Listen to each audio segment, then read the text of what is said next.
સુરત પૂર સામે સંઘર્ષ કરી રહ્યું હતું ત્યારે કેટલાક લોકો ડરથી નહીં ફરજથી આગળ વધ્યા. હા, હું વાત કરવા જઈ રહી છું સુરતના એવા વોરિયર્સની કહાની જેમની હિંમત, સેવા અને સમર્પણ હંમેશા યાદ રહેશે. જ્યાં રસ્તાઓ બંધ થઈ ગયા હતા ત્યાં ભારે વરસાદ અને જળબંબાકાર વચ્ચે પણ 108ની ટીમ ફરજ પર અડગ રહી.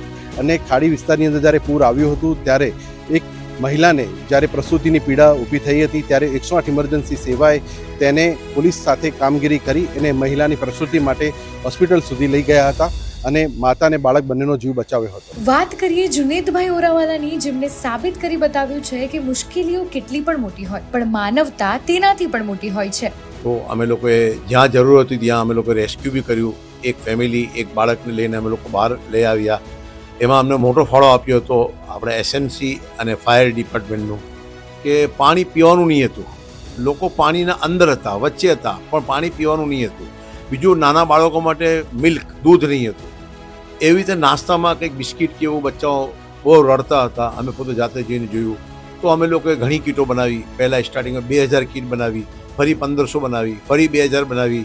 સેકન્ડ ડે વેરી અમે ગયા ત્યાં બોટ નહીં હતી. એનું કારણ હતું કે બોટ જઈ શકે એવી પોઝિશન જ નહીં હતી.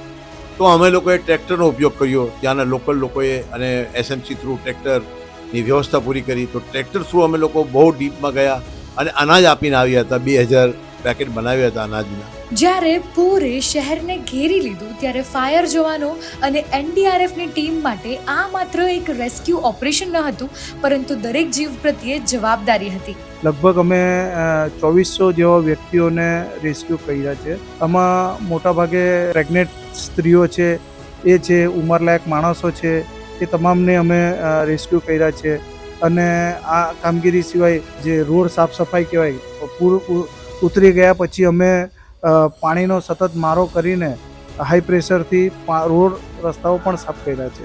અંધારું હોય કે પ્રચંડ પાણીનું વહેણ, પોલીસ માટે ફરજ ક્યારેય અટકતી નથી. સચિન જીઆઈડીસી વિસ્તારમાં જે નીચાણવાળા વિસ્તાર છે, સાયાસી સોસાયટી છે, અયોધ્યાનગર છે, સપનાનગર છે, ઘણી બધી જગ્યાએ પાણી ભરાઈ આવેલા હતા. તો ત્યાંથી અમે આશરે 101 જેટલા લોકોને વરસાદ દરમિયાન રેસ્ક્યુ કરેલા, તેને સ્થળાંતર કરાવી અને તેને ફૂડ પેકેટ પણ વિતરણ કરેલું. કે ભાઈ અબોલ પશુઓ છે એનું કોણ, તો એ પણ અમે અબોલ પશુઓ જેટલા 100 થી 150 જેટલી ગાયો છે તેને ઘાસચારો અને જે ભૂસું આવે ખાસ કરીને તે અમે જીઆઈડીસીનો સ્ટાફ આખી જીઆઈડીસી વિસ્તારમાં ફરી અને ગાય માતાઓને એ ભૂસું અને ઘાસચારાનું વિતરણ કરેલું છે. સુરતીઓ, આ છે તમારા સાચા વોરિયર્સ, જેમણે પૂર વચ્ચે પણ હિંમત, સેવા અને માનવતાનો દીવો પ્રગટાવ્યો. પાણી ઉતરી જશે પરંતુ તેમની બહાદુરીની કહાની હંમેશા સુરતીઓના દિલમાં યાદ રહેશે.